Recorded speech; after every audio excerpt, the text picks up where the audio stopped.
আসসালামু আলাইকুম মিস। ওয়ালাইকুম ম্যাম। ওয়ালাইকুম মিস আসসালাম। আসসালামু আলাইকুম। ওয়ালাইকুম আসসালাম। কেমন আছো সবাই?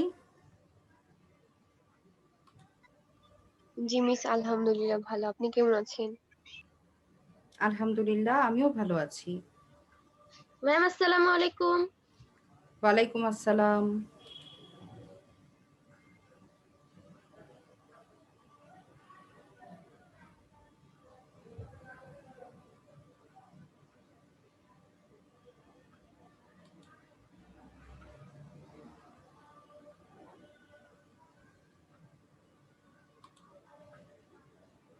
আসসালামু আলাইকুম ম্যাম।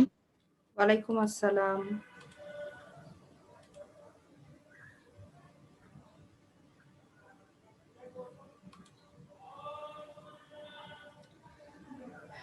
আমরা গত কয়েকটি ক্লাস ধরে যা করছি সেটাই হলো আমাদের কবিতার সিলেবাসের আলোচনা।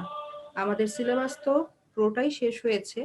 এখন আমরা যেটা যেটা তোমাদের প্রয়োজন, যেগুলো তোমরা আরেকবার পড়তে চাও, সেই রকম কবিতাগুলো আমরা পুনরায় আলোচনা করছি। তো তোমাদের গত ক্লাসে তোমাদের মধ্য থেকেই কেউ একজন বলেছিলে তাহারেই পড়ে মনে, এই কবিতাটি আলোচনার জন্য। তো আমরা আজকে সেই কবিতাটি আলোচনা করব। সকলে সবার সামনে বই খোলো এবং প্রস্তুত হয়ে যাও আমাদের আজকের ক্লাসের জন্য। অনেকেই জয়েন করেছো, বাকিদেরকে আমরা ক্লাসের মধ্যে নিয়ে নিতে পারবো। তো আমাকে একটু বলো যে আমার স্ক্রিন শেয়ারটা ঠিকঠাক তোমরা দেখতে পাচ্ছ কিনা।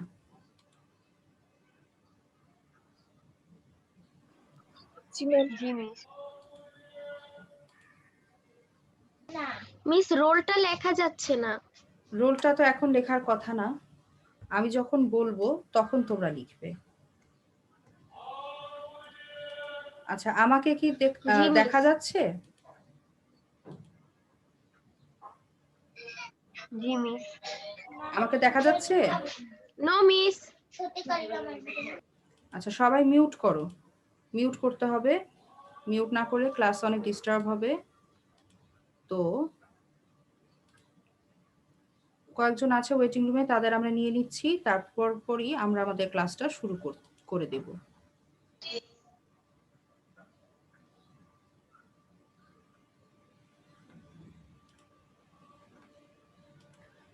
তো আমাদের আজকের আলোচ্য কবিতা হচ্ছে তাহারেই পরে মনে।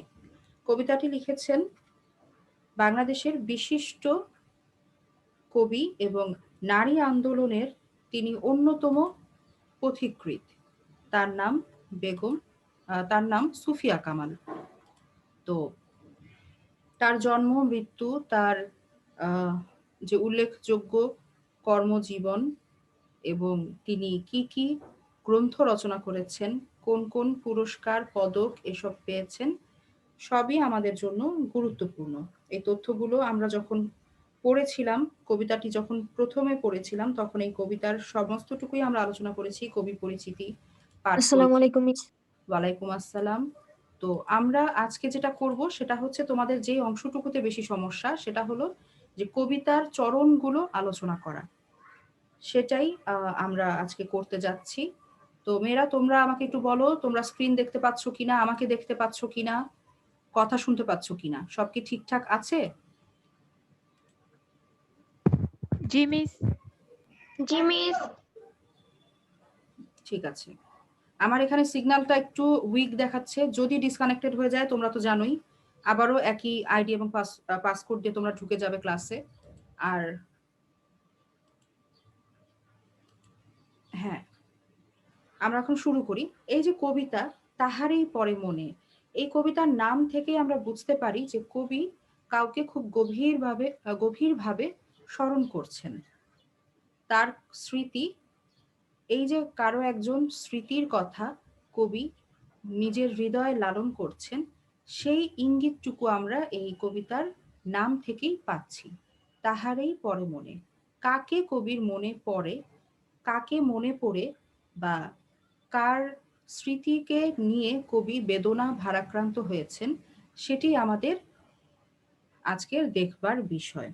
তো এই কবিতাটি একটি সংলাপধর্মী কবিতা।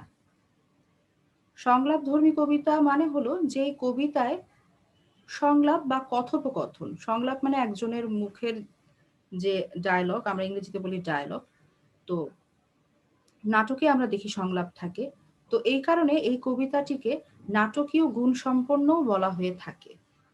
এরকম একটি প্রশ্ন তোমাদের চলে আসে মাঝে মাঝে যে তাহারই পরে মনে এই কবিতাটি নাটকীয় গুণ সম্পন্ন কিনা, তোমার ব্যাখ্যা দাও। অনুধাবনমূলক প্রশ্ন।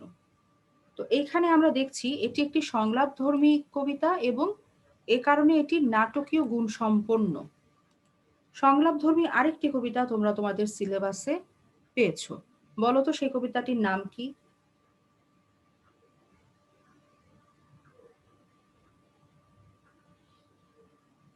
কারো মনে বিভীষণের প্রতি মেঘনাদ। কে বললে বাবা? Ma'am Mona Lisa. মোনালিসা। মোনালিসার জন্য জোরে হাততালি। Very good. ওখানে আমরা দেখেছি যে বিভীষণ এবং মেঘনাদ এই দুইজনের মধ্যে সংলাপ রয়েছে, কথোপকথন রয়েছে। তো ওটি একটি ওখানেও আমরা এরকম সংলাপের ব্যবহার পেয়েছি।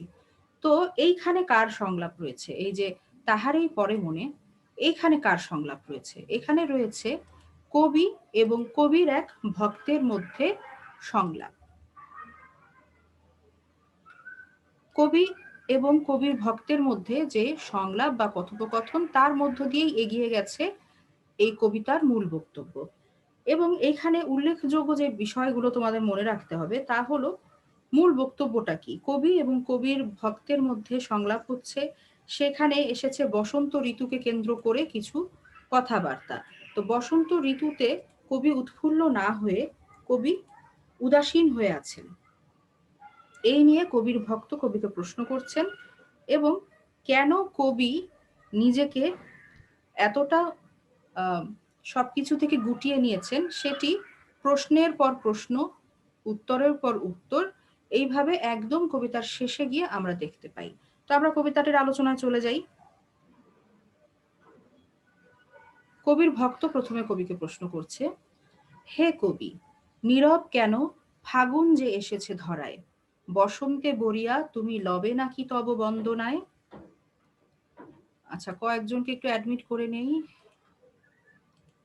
হ্যাঁ, যেটা বলছিলাম, ধরায়, ধরায় অর্থ কি? পৃথিবী। হ্যাঁ, ধরা অর্থ পৃথিবী, ধরায় মানে পৃথিবীতে। বরিয়া, বরিয়া মানে বরণ করে। বন্দনা মানে প্রশংসা।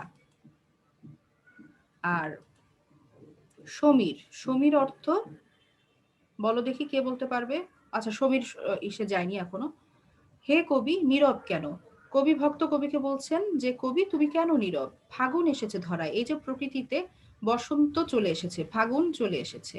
বসন্তে বরিয়া তুমি লবে নাকি তব বন্দনায়, তুমি কি এই বসন্তকে বরণ করার জন্য কোনো বন্দনা করবে না? অর্থাৎ বসন্তের গুণগান করে তুমি কি সাহিত্য রচনা করবে না? কবি ভক্ত কবিকে সম্বোধন করছেন হে কবি। হে কবি বলে তিনি বলছেন যে কেন কবি এতটা নীরব হয়ে আছেন ফাগুনকে বরণ করতে। ফাগুন যে চলে এসেছে, অর্থাৎ বসন্ত চলে এসেছে, বসন্তকে কেন কবি বরণ করছেন না? কহিল সে স্নিগ্ধ আঁখি তুলি, এই সে হচ্ছে এখানে কবি।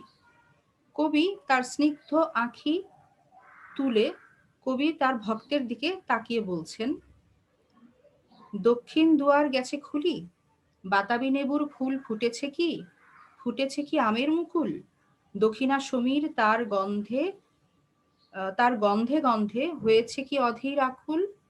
কবি তার স্নিগ্ধ চোখ দুটো তুলে তার ভক্তকে প্রশ্ন করছেন যে দক্ষিণের দরজা কি খুলে গেছে? দুয়ার মানে দরজা, মানে বসন্তকালে দক্ষিণা বাতাস বয়ে আসে। তো কবি বলছেন দক্ষিণ দুয়ার কি খুলে গেছে, অর্থাৎ দক্ষিণা বাতাস কি বইতে শুরু করেছে? বাতাবি লেবু আমের মুকুল কি গাছে গাছে চলে এসেছে? বাতাবি লেবুর ফুল ফুটেছে কিনা, আমের মুকুল, আমরা জানি বসন্তে বাতাবি লেবুর ফুল ফোটে, আমের মুকুল ধরে, গাছে গাছে আমের যে বোল সেটি আসে। এই দক্ষিণা সমীর, সমীর অর্থ বাতাস, দক্ষিণ দিক থেকে বয়ে আসা যে বাতাস, সেই বাতাসের গন্ধে গন্ধে তারা কি আকুল হয়েছে? দক্ষিণা বাতাস কি বইতে শুরু করেছে? এখানে সবটুকুই বসন্তের একটি মানে বসন্তের আগমন ঘটেছে কিনা তার একটি প্রমাণ। এই জিনিসগুলো বসন্তকালেই ঘটে থাকে। তো কবি প্রশ্ন করছেন যে বসন্ত কি চলে এসেছে? কিভাবে এসেছে? সেই প্রশ্নগুলো কবি করছেন। দক্ষিণ দুয়ার খুলেছে কিনা, বাতাবি লেবুর ফুল ফুটেছে কিনা, আমের মুকুল এসেছে কিনা, এইভাবে। কবির ভক্ত বলছেন এখন, এখনো দেখনি তুমি? কহিলাম, কেন কবি আজ এমন উন্মনা তুমি? কোথা তব নবপুষ্প সাজ? আচ্ছা, কবির ভক্ত অবাক হয়ে গেছেন যে এখনো কবি দেখেননি এই যে প্রকৃতিতে বসন্ত চলে এসেছে, প্রকৃতি যে বসন্তের সাজে সেজেছে, সেটা কি কবি এখনো দেখেননি? কবি কেন এত উন্মনা? উন্মনা মানে কেন এত কেন এত অন্যদিকে কবির মন? কবির মনটা কোথায়? কোথায় পড়ে আছে? কেন এমন উন্মনা? নতুন ফুলের সাজ কোথায়? কবিকে প্রশ্ন করছেন কবি ভক্ত যে কোথায় তোমার পুষ্প সাজ, নব পুষ্প সাজ? কেন কবি নিজেকে সাজিয়ে তুলছেন না এই বসন্তের মতোই? প্রকৃতি যেভাবে সেজে উঠেছে সেইভাবে কবিও কেন সেজে উঠছেন না? কেন কবির কোনো প্রস্তুতি নেই? কেন কবি এত অন্যমনস্ক, উন্মনা কেন? কহিল সে সুদূরে চাহিয়া, অলখের পাথার বাহিয়া, তরিতার এসেছে কি? বেজেছে কি আগমনী গান? ডেকেছে কি সে আমারে? শুনি নাই, রাখিনি সন্ধান। এখানে কবি খুব দূরে দৃষ্টি মেলে, অনেক দূরে দৃষ্টি মেলে কবি উত্তর দিচ্ছেন যে অলোক, অলোক মানে কি? দৃষ্টির বাইরে। সেই দৃষ্টির শেষ সীমানায় যে পাথার, পাথার অর্থ কি? দেখি কে বলতে পারো? সমগ্র। সমুদ্র। তো সেই দৃষ্টির দূর দৃষ্টিতে, সমুদ্র। তোমার কথা বুঝতে পারছি না বাবা। আচ্ছা, সেখানে মিস সমগ্র। না, সমগ্র নয়, সমুদ্র। তোমরা এই যে দেখো এখানে যে টিকা আছে, শব্দার্থ আছে, এখানেও তো এই যে দেখো পাথার অর্থ দেয়া আছে সমুদ্র। এগুলো ভুলে গেলে তো হবে না বাবা, মনে রাখতে হবে। আচ্ছা, যেটা বলছিলাম, দৃষ্টির একদম এই যে দৃষ্টির দূর দৃষ্টিতে যে সমুদ্র, দৃষ্টির বাইরে সেই সমুদ্র পাড়ি দিয়ে কোনো কি তরি এসেছে? এই যে বসন্তের ঋতুকে কবি বলছেন যে বসন্ত ঋতু কি তার তরি নিয়ে সেই দৃষ্টির সীমার বাইরে যে সমুদ্র, সেই সমুদ্র পথ দিয়ে কি বসন্ত তার তরি নিয়ে এসেছে? অর্থাৎ তার বসন্তের যে নানা উপকরণ, এই যে বসন্তে কোকিল ডাকে, তারপর গাছে গাছে ফুল ফোটে, শীতকালে কি হয়, পাতা ঝরে যায়। সেই বসন্ত যখন আসে তখন আমাদের প্রকৃতি নতুন ভাবে সেজে ওঠে, গাছে গাছে নতুন সবুজ পাতা গজায়, এই যে রঙিন হয়ে ওঠে চারদিক, এটাই হচ্ছে বসন্তের যে সাজ, যে প্রস্তুতি। এই প্রস্তুতি নিয়ে মানুষ যেমন তরি নিয়ে আসে, তরিতে, তরি অর্থ নৌকা বা জাহাজ, সাগরে যেহেতু জাহাজও বলতে পারি আমরা। তো এই যে মানুষ তরিতে যেমন আহ, তার সামগ্রী, তার সম্ভার নিয়ে আসে, সেই রকম বসন্ত কি তার তরিতে তার উপকরণগুলো নিয়ে চলে এসেছে? বেজেছে কি আগমনী গান? অর্থাৎ আহ বসন্ত যে চলে এসেছে তাকে বরণ করে নেওয়ার জন্য আগমনী গান কি প্রকৃতিতে গাওয়া হয়ে গেছে? ডেকেছে কি সে আমারে? কবিকে কি বসন্ত ডেকেছে? শুনি নাই, রাখিনি সন্ধান। কবি বলছেন যে এসব কিছুই আমি শুনিনি, আমি তার সন্ধানও রাখিনি, আমি তার খবরও নেইনি। কহিলাম, ওগো কবি, রচিয়া লহনা আজও গীতি, বসন্ত বন্দনা তব কণ্ঠে শুনি, এ মোর মিনতি। কবির ভক্ত কবিকে বলছেন যে গীতি অর্থ হচ্ছে গান, আর মিনতি হচ্ছে, মিনতি অর্থ কি? প্রার্থনা। কবিকে তার ভক্ত বলছেন যে ওগো কবি, তুমি আজ এই গীতি রচনা করে নাও। এই যে বসন্তের যে গীতি, অর্থাৎ বসন্তকে তুমি বরণ করে নাও, বসন্তের বন্দনা করো তুমি, তব কণ্ঠে শুনি। বসন্তের বন্দনা তোমার কণ্ঠে শুনি। তব অর্থ তোমার, তোমার কণ্ঠে বসন্তের বন্দনা শুনি, এটাই আমার মিনতি, এটাই আমার ইচ্ছা বা প্রার্থনা। তুমি যে বসন্তের সন্ধান রাখোনি, বসন্ত যে চলে এসেছে তার আগমনী গান যে তুমি শোনোনি, সে কারণে তুমি আজ তো জানতে পেরেছো যে বসন্ত চলে এসেছে। আজ তুমি একটি গান রচনা করে নাও, একটি কবির যে সাহিত্য, যে কবিতা, সেটিকে গীতি হিসেবে বলা হয়েছে, যে তুমি সেগুলো শুনে নাও।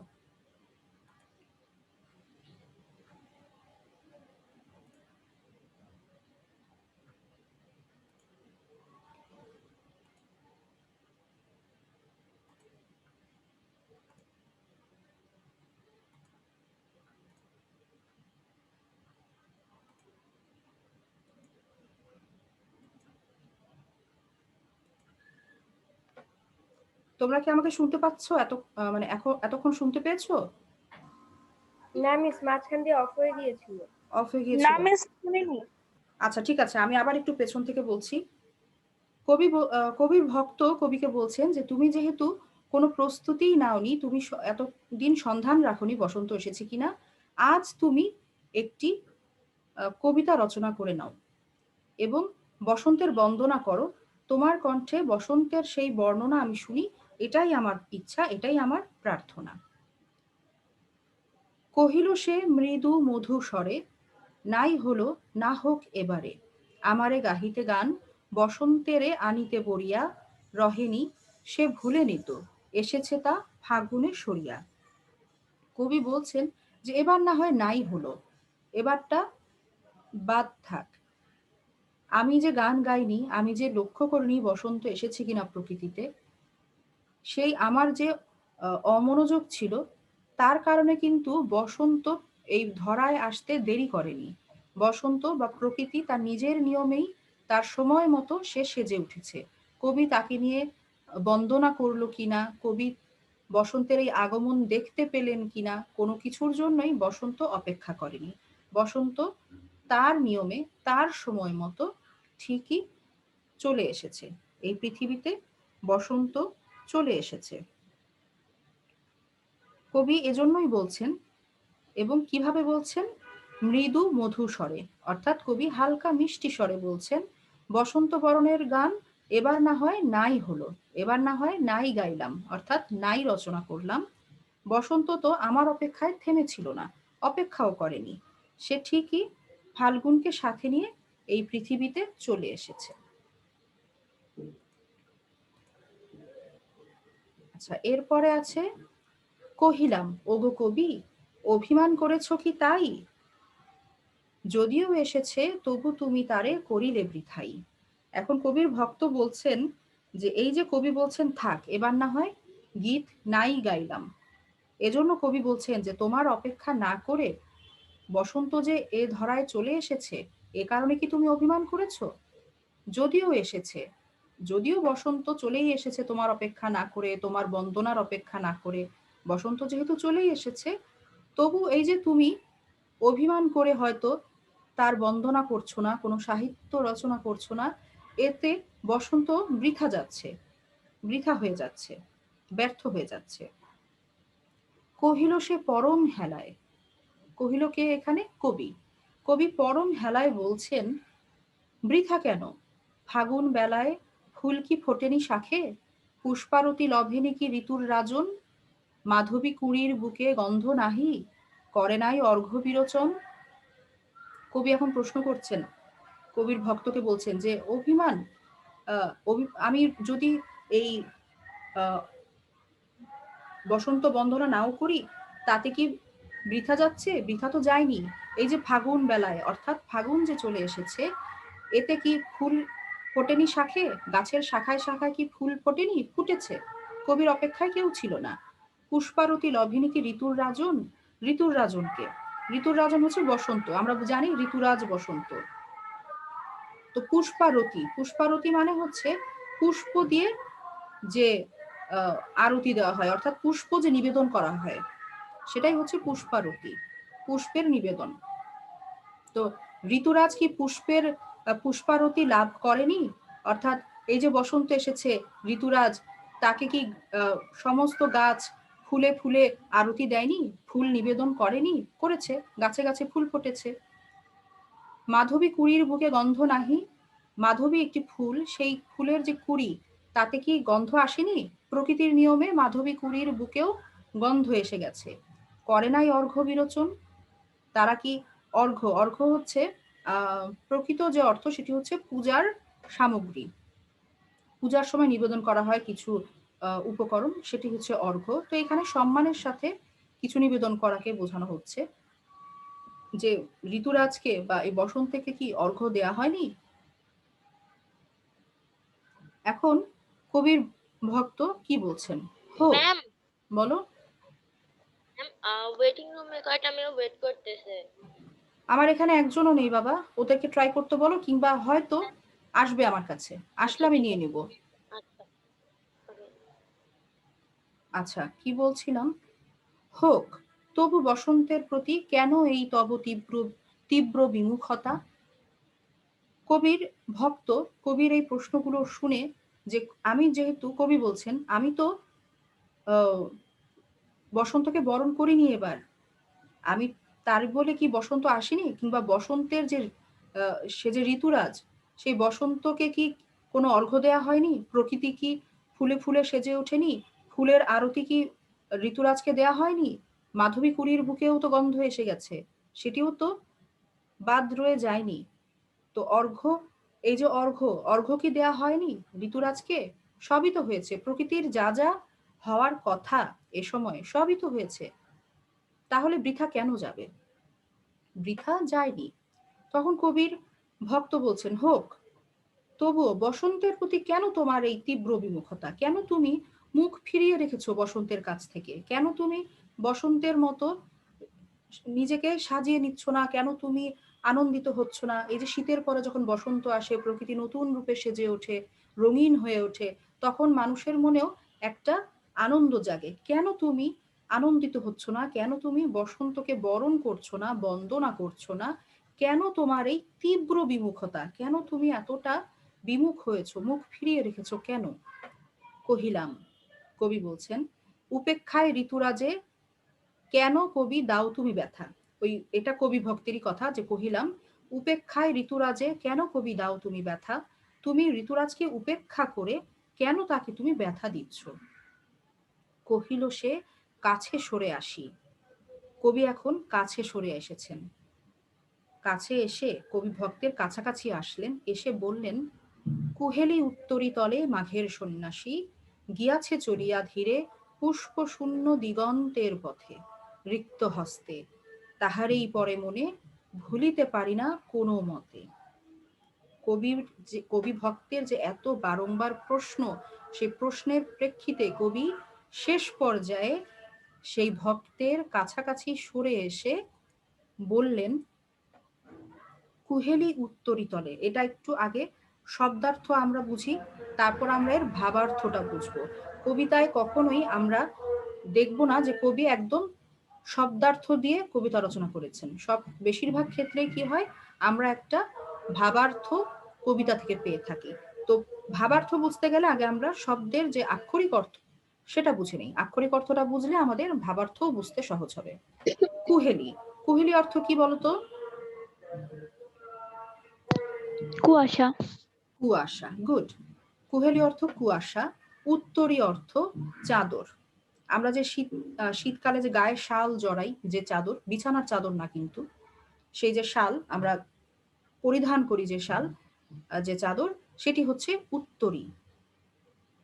মাঘের সন্ন্যাসী, তো সন্ন্যাসী হচ্ছে এই যে পৃথিবী বা পার্থিব যে বিষয় আশয় এগুলো থেকে অনেক দূরে, যে নিজের ধ্যানে মগ্ন থাকে, সে হচ্ছে সন্ন্যাসী। যে দুনিয়া নিয়ে খুব একটা, এই পৃথিবী নিয়ে, পৃথিবীর যে চাওয়া পাওয়া এগুলোর হিসেব নিকেশ নিয়ে যে মাথা ঘামায় না, যার এই পৃথিবী থেকে পাওয়ার তেমন কিছু নেই, সে নিজের মনে ডুবে থাকে, নিজের জগতে ব্যস্ত থাকে, নিজের সাধনা নিয়ে ব্যস্ত থাকে, ধ্যানে মগ্ন থাকে, সে হচ্ছে সন্ন্যাসী।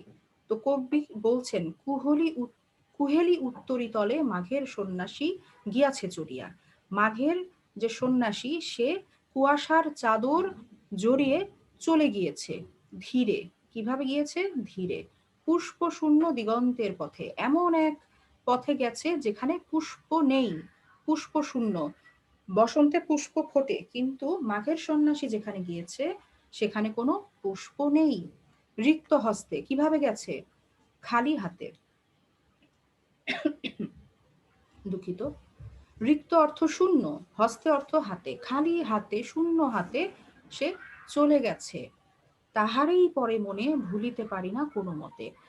দেখো, এই যে মাঘের সন্ন্যাসী চলে গেছে রিক্ত হস্তে পুষ্প শূন্য দিগন্তের পথে, একেই কবির মনে পড়ে এবং কবি তাকে কোনোভাবেই ভুলতে পারেন না।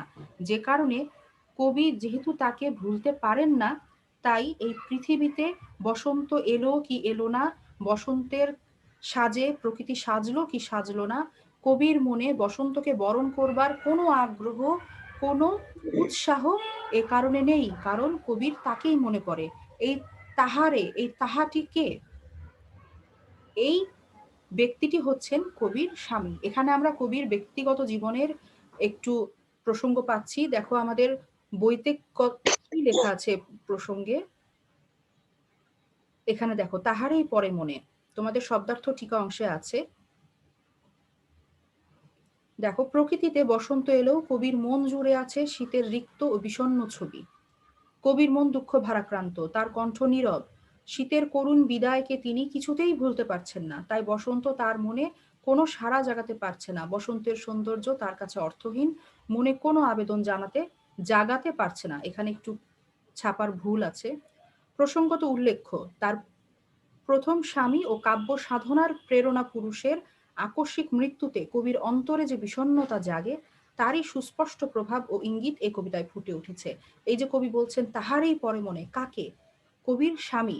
এবং কবির যে স্বামী, তিনি কিন্তু এই কবি সুফিয়া কামালকে তার কাব্য সাধনায়, কাব্য রচনায় অসম্ভব প্রেরণা জুগিয়েছিলেন।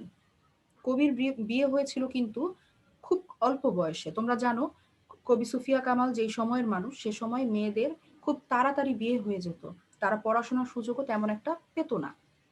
তো কবিরও মোটামুটি ছোটবেলায় বিয়ে হয়েছিল তার স্বামীর সাথে।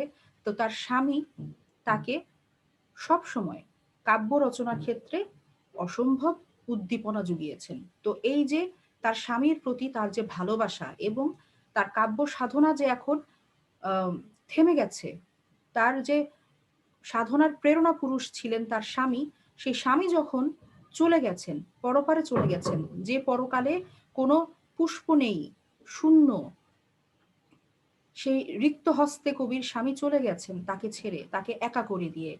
তো এই যে বেদনা, এই বেদনার কারণে কবির অন্তরে যে বিষণ্ণতার সৃষ্টি হয়েছে, সে কারণে কবি বলছেন যে তার কাব্য সাধনা থেমে গেছে, তার তাহারেই পরে মনে, তাকেই শুধু কবির বারবার মনে পড়ে, ভুলিতে পারি না কোনো মতে। কবি কিছুতেই এই শূন্যতা, তার স্বামীকে হারানোর যে যন্ত্রণা, তার জীবনে যে শূন্যতা তৈরি হয়েছে, সেটি কবি কিছুতেই ভুলতে পারেন না। কবি শেষ চরণটিতে কি বলেছেন আবার একটু দেখি আমরা।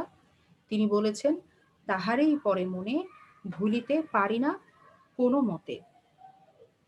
এই যে বসন্ত না, দুঃখিত, কুয়াশার চাদর গায়ে দিয়ে যে মাঘের সন্ন্যাসী পুষ্পশূন্য দিগন্তের পথে রিক্ত হস্তে চলে গেছে, তাকেই শুধু বারবার কবির মনে পড়ে। এখানে কবি অনেকগুলো উপমা ব্যবহার করেছেন, ব্যবহার করে বলছেন যে এই যে কবির জীবনে শূন্যতা, কবির জীবনের যে প্রেরণা, তিনি যে চলে গেছেন, তাহারেই কবির বারবার মনে পড়ে এবং কবি কোনো মতেই তাকে ভুলতে পারেন না। এই হচ্ছে আমাদের কবিতার একদম শেষে, এই যে সংলাপ ধর্মী বলেছিলাম আমি, এই যে একের পর এক সংলাপ রয়েছে কবিতাটিতে, এই সংলাপের পর আমরা দেখি যে একদম শেষ সংলাপে, একদম শেষ সংলাপটি ছিল কবির। সেই শেষ সংলাপে এসে কবি উত্তর দিচ্ছেন যে কেন এই যে বসন্তের প্রতি তার এত অবহেলা, এত বিমুখতা। শেষ প্রশ্নটিতে, শেষ চরণটিতে আমরা বুঝতে পারলাম কেন আসলে কবি এতটা বিমুখ হয়েছেন। কারণ বসন্তর কারণে প্রকৃতিতে সজীবতা এলেও, প্রকৃতিতে রং এলেও কবির মনে কিন্তু কোনো আনন্দ এই বসন্ত নিয়ে আসতে পারেনি। কারণ কবির মনে রয়েছে বিষণ্ণতা, তার স্বামীকে হারানোর বেদনা, বিষণ্ণতা। এখন যে জিনিসটি তোমাদেরকে আমি একটু বলে দিব সেটা হচ্ছে, একটি প্রশ্ন আমি ক্লাসের শুরুতেই বলেছিলাম যে বারবার মানে মাঝে মাঝেই আসে। আম যেমন এর আগে ঢাকা বোর্ডে এসেছিল ১৭ সালে, যে তাহারই পরে মনে কবিতাটি কেন নাটকীয় গুণ সম্পন্ন, সেটি তোমার যুক্তি দিয়ে বিচার করো। তো তখন তোমাকে লিখতে হবে এরকম যে গঠন রীতির দিক থেকে তাহারই পরে মনে কবিতাটি একটি সংলাপ নির্ভর কবিতা এবং এ কারণে একে নাটকীয় গুণ সম্পন্ন কবিতা বলা হয়। এই কবিতাটিতে কবি এবং তার ভক্তের সংলাপের মধ্য দিয়ে একটি নাটকীয়তার সৃষ্টি হয়েছে এবং এ নাটকীয়তাই কবিতাটির একটি লক্ষণীয় বৈশিষ্ট্য। এই চরিত্র দুটির কথোপকথনের মধ্য দিয়ে কবিতার বিষয়বস্তুর একটি ক্রমবিকাশ ঘটেছে এবং এই সংলাপগুলোর মধ্য দিয়ে কবি তার হৃদয়ের একদম গভীর ভাবটি এখানে নাটকীয়ভাবে প্রকাশ করেছেন। এই কারণে এই কবিতাটিকে নাটকীয় গুণসম্পন্ন কবিতা বলা হয়। তো এটি তোমাদের জন্য খুব গুরুত্বপূর্ণ। এটা একটু পড়বে তোমরা। আমি যেভাবে বললাম সেটি অনুসরণ করে একটু সুন্দর করে গুছিয়ে লেখার চেষ্টা করবে।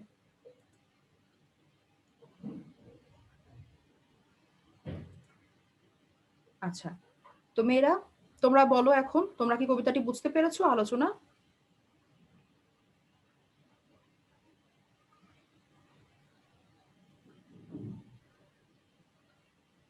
কবিতা কেউ বুঝতে পারোনি আজকে যে আলোচনা করলাম? ম্যাম বুঝতে পেরেছি। জি ম্যাম বুঝতে পেরেছি। আচ্ছা, তো গত ক্লাসে যে বলেছিলে তাহারই পরে মনে কবিতাটি আবার বুঝতে চাই, সে কি আজকের ক্লাসে আছো? সে কি বুঝতে পেরেছো ঠিকভাবে? কবিতাটি কিন্তু খুব সহজ। একবার যদি মূল বিষয়বস্তু বুঝে যাও তখন এই কবিতাটি একদম কঠিন মনে হওয়ার কথা নয়। তো আমরা এখন অ্যাটেন্ডেন্সে চলে যাচ্ছি। আমি গ্রুপ ডাকবো এবং গ্রুপের বাইরে এক গ্রুপের মধ্যে অন্য গ্রুপের শিক্ষার্থীরা এসে অ্যাটেন্ডেন্সটা কাইন্ডলি দেবে না।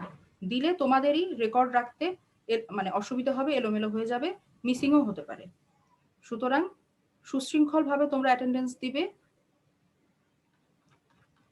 আমি প্রথমে ডাকবো, প্রথমে আসবে হিউম্যানিটিজ। ঝটপট হিউম্যানিটিজের মেয়েরা লিখে ফেলো, আমাদের সময় প্রায় শেষ। হিউম্যানিটিজের মেয়েরা এখানে রোল লিখে ফেলো। এখানে আমি দেখছি মোনালিসা লিখেছে, বাকিরাও লিখে ফেলো।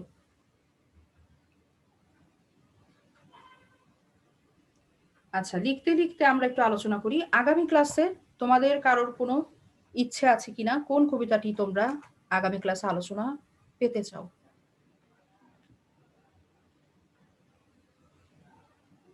কার কাছে কোন কবিতাটি মনে হচ্ছে আরেকবার আলোচনা করলে ভালো লাগবে, সুবিধা হবে, বলো।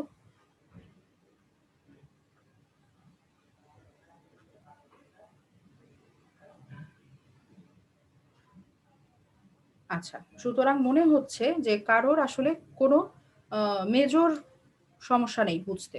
সবগুলো কবিতাই তো আমরা কয়েকবার আলোচনা করেছি, তো তোমাদের নিশ্চয়ই পড়া হয়েছে। তো আমি নেক্সট ক্লাসে তাহলে আমার পছন্দ মতো আলোচনা করব। আমরা ক্লাস ওয়ার্কও করতে পারি।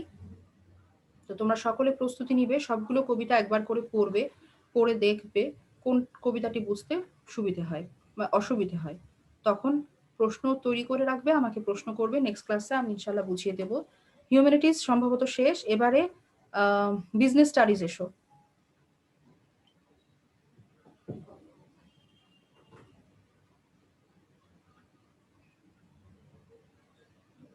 বিজনেস স্টাডিজের মেয়েরা অ্যাটেন্ডেন্স দাও।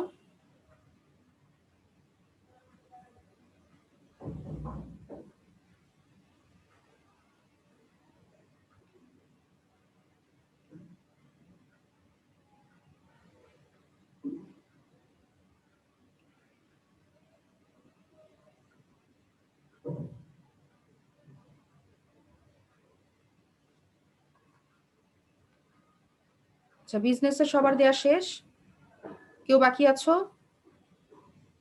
এবারে সায়েন্স।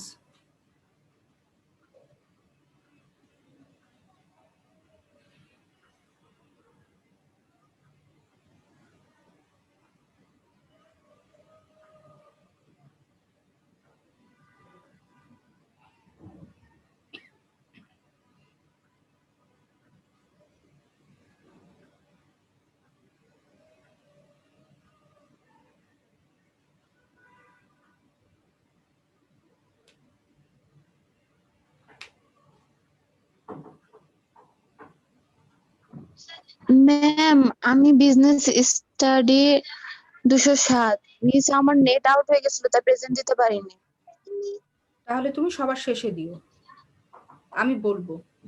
আচ্ছা মিস। আচ্ছা মিস। সায়েন্সের সবার কি শেষ হয়েছে? হ্যাঁ, সবার শেষ। এবার রামিসা তুমি দিয়ে দাও। তুমি আমি অবশ্যই আসছি গ্রুপটা ম্যাম। লিখবে। ম্যাম আমি কি এখন দিব? হ্যাঁ রামিসা তুমি দেবে। ম্যাম আমি আসছি, আমি দিতে পারিনি।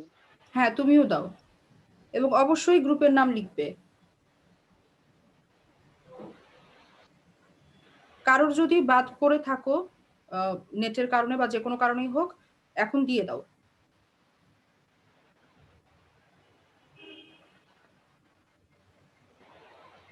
হ্যাঁ রামিসা নওয়াল তোমারটা দেখতে পাচ্ছি। আরেকজন ছিলে হিউম্যানিটিজ, সে দিয়ে দাও।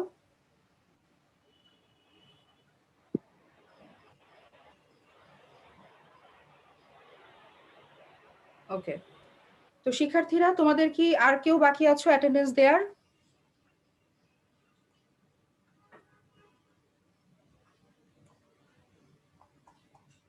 আচ্ছা, কেউ সম্ভবত আর বাকি নেই, আমি ক্লোজ করে দিচ্ছি।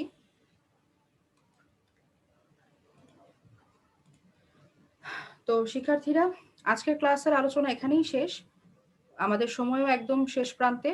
তো ইনশাআল্লাহ তোমাদের সাথে আবার দেখা হবে আগামী সপ্তাহে, নতুন আলোচনা নিয়ে নতুন ক্লাসে আবার দেখা হবে। তো তোমরা সকলে ভালো থেকো, তোমাদের সকলের জন্য অনেক শুভকামনা। আল্লাহ হাফেজ। ম্যাম আসসালামু আলাইকুম ম্যাম। আসসালামু আলাইকুম। ওয়ালাইকুম আসসালাম। আসসালামু আলাইকুম। ওয়ালাইকুম আসসালাম।